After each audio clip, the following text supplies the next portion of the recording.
খিচুড়ি আর টমেটোর চাটনি রান্না করলো। রান্না করে তারা তিনজন একসাথে খেতে বসলো। জরিনা, তোমার হাতে তো দেখছি জাদু আছে। তুমি এত সুন্দর খিচুড়ি রান্না করো। তুমি চাইলে কিন্তু খিচুড়িও বিক্রি করতে পারো। সামান্য টমেটো, সামান্য মশলা দিয়ে খিচুড়ি রান্না করেছো, তাই কি স্বাদ হয়েছে। কি যে বলেন না, খিচুড়ি বিক্রি করতে গেলে তো অনেক চাল টাল লাগে। আমরা ওগুলো কোথায় পাবো? মানুষের বাসায় কাজ করে যেটুকু চাল পাই ওইটুকু তো আমাদেরই খেতে লাগে। তাহলে বিক্রির জন্য কিভাবে করব বলুন? তার উপর আপনার ওষুধ আনতে হয়, রিফাতের পড়াশোনার খরচ চালাতে হয়। মা, আমি তাহলে আর পড়াশোনা করব না। না বাবা, আমাদের সুখের জন্য তোমার ভবিষ্যৎ নষ্ট হতে দেব না বাবা। তুমি মনোযোগ দিয়ে পড়াশোনা করো, পড়াশোনা করে জীবনে ভালো কিছু করো, তাহলে আমাদের আর কষ্ট থাকবে না বাবা। মা, আমি কথা দিচ্ছি আমার পড়াশোনা কোনো ক্ষতি হবে না। আমিও কাজ করে তোমাদের সাহায্য করতে চাই মা। ছেলেটা যখন এত করে বলছে, তাহলে একবার চেষ্টা করে দেখুক না। আমাদেরও একটু সুবিধা হবে, ওর পড়াশোনার খরচটাও চলবে। তাই বলে এতটুকু ছেলে আমার কাজ করবে? এতে আমার মন সায় দেয় না। কিচ্ছু হবে না মা, আমার পড়াশোনা আর দোকানে কাজ দুটোই ঠিকঠাক চলবে। আচ্ছা ঠিক আছে বাবা, তবে তুমি পড়াশোনার খেয়াল রেখো।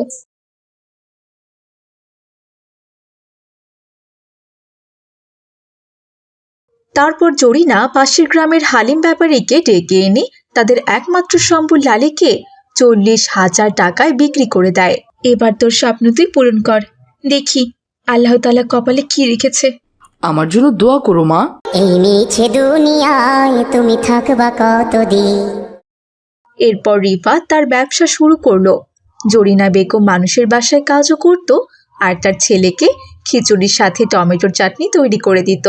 আস্তে আস্তে রিফাতের খিচুড়ির ব্যবসা খুব ভালো চলতে লাগলো।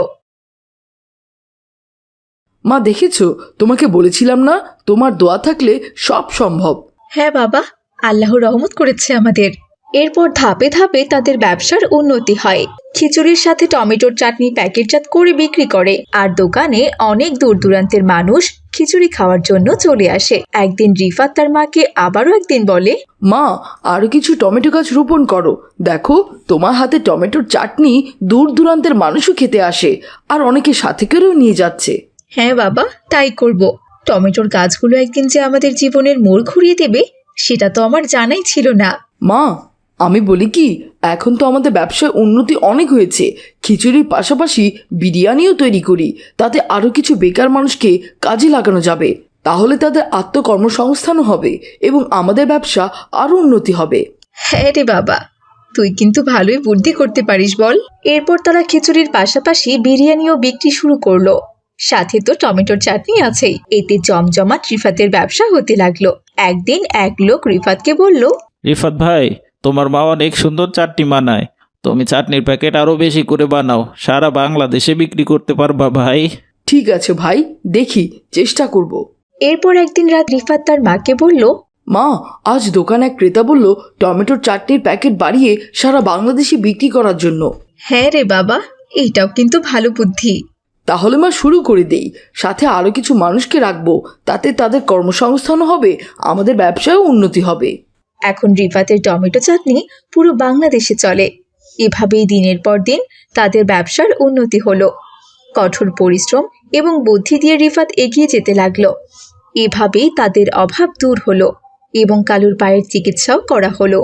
কালু এখন ভালোভাবে হাঁটতে পারে। এখন ব্যবসা কালুই দেখাশোনা করে আর রিফাত পাশাপাশি তার পড়াশোনায় মন দিল। তাদের সংসারে আর কোনো অভাব থাকলো না। তো দেখলে তো ছোট্ট বন্ধুরা, পরিশ্রম এবং বুদ্ধি মানুষকে কিভাবে এগিয়ে নিয়ে যেতে সাহায্য করে। তাই তো বলা হয় পরিশ্রম সৌভাগ্যের প্রসূতি। আসলে পরিশ্রম হলো সৌভাগ্যের চাবিকাঠি। আমাদের জীবনে সফলতার জন্য প্রয়োজন পরিশ্রম, তাহলে আমরা জীবনের লক্ষ্যে পৌঁছাতে পারবো। জীবনে যদি কোনো কাজে সফলতা অর্জন করতে হয় তাহলে অবশ্যই আমাদেরকে পরিশ্রম করতে হবে, তাহলে আমাদের জীবন সার্থক হবে। মাশাআল্লাহ, আল্লাহ রহমতে আজ গাভীর অনেক দুধ হয়েছে, ভালো দামও পাবো আশা করছি। হ্যাঁ আলহামদুলিল্লাহ, সৎ পথে থাকলে রিজিকে আল্লাহ তাআলা বরকত দেন। ঠিক বলেছ হালিমা, সৎপথে চলতে গিয়ে অনেক কষ্ট করতে হলেও অনেক শান্তি পাওয়া যায়, মনের ভেতর একটা ভালো লাগা কাজ করে। শেফালি, তাড়াতাড়ি বেশি করে পানি নিয়ে এসো, আজকে দুধে আরো বেশি করে পানি মেশাবো। কিন্তু কেউ যদি বুঝতে পারে তখন কি হবে? আরে ধুর, বুঝবে না কেউ। মানুষ খাঁটি দুধ আর পানির দুধের পার্থক্য বুঝতে পারে না, একই দেখতে লাগে, বুঝেছো? তবু আমার কিন্তু খুব ভয় করছে, এমন কাজ করো না তুমি। আরে বললাম না, কোনো সমস্যা নেই, তাড়াতাড়ি করো, আমাকে জলদি জলদি দুধ বাজারে নিয়ে যেতে হবে। এরপর কালু আর আব্দুল্লাহ দুজনেই দুধ বিক্রি করতে বাজারে চলে গেল। একটু পরেই মতিন নামের এক লোক দুধ কিনতে চলে এলো। আসসালামু আলাইকুম, আব্দুল্লাহ ভাই, কেমন আছো? ওয়ালাইকুম সালাম। আলহামদুলিল্লাহ, আমি ভালো আছি মতিন ভাই, আপনি কেমন আছেন? আলহামদুলিল্লাহ, আমিও ভালো আছি ভাই। তোমার গাভীর দুধ দেখতে খুব ভালোই লাগছে। দাও, আমাকে 10 লিটার দুধ দাও, মিষ্টি বানাবো ভাবছি। মতিন ভাই, আমারও খাঁটি দুধ, একবার একটু চেখে দেখবেন ভাই। না কালো, তোমার দুধে পানি মেশানো থাকে, আব্দুল্লাহর দুধেই আমি বেশি ভরসা পাই। এই বলে মতিন মিয়া আব্দুল্লাহর থেকে দুধ কিনে নিয়ে চলে গেল।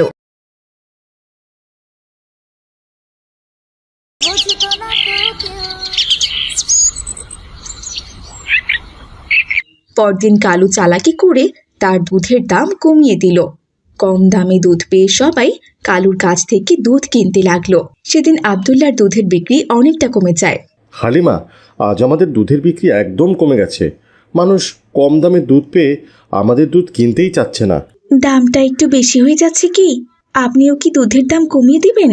না হালিমা, সৎপথে থাকলে একটু সময় লাগলেও ভালো ফল পাওয়া যায়, কিন্তু সৎপথে চললে মাঝে মাঝে একটু একটু বিপদ তো আসবেই। এদিকে কালু তার বউকে বলছে, দেখেছো বউ, তোমাকে বলেছিলাম না, দুধে পানি মেশালে কেউ বুঝতে পারবে না। দুধে পানি মিশিয়ে তার ফায়দা কড়াই গন্ডায় হাসিল করছি আমি। পানি মিশিয়ে কম দামে দুধ বিক্রি করছি, মানুষ সেই দুধ লাইন ধরে কিনছে। কিন্তু এটা তো ঠিক কাজ নয়, যদি ধরা পড়ে যায়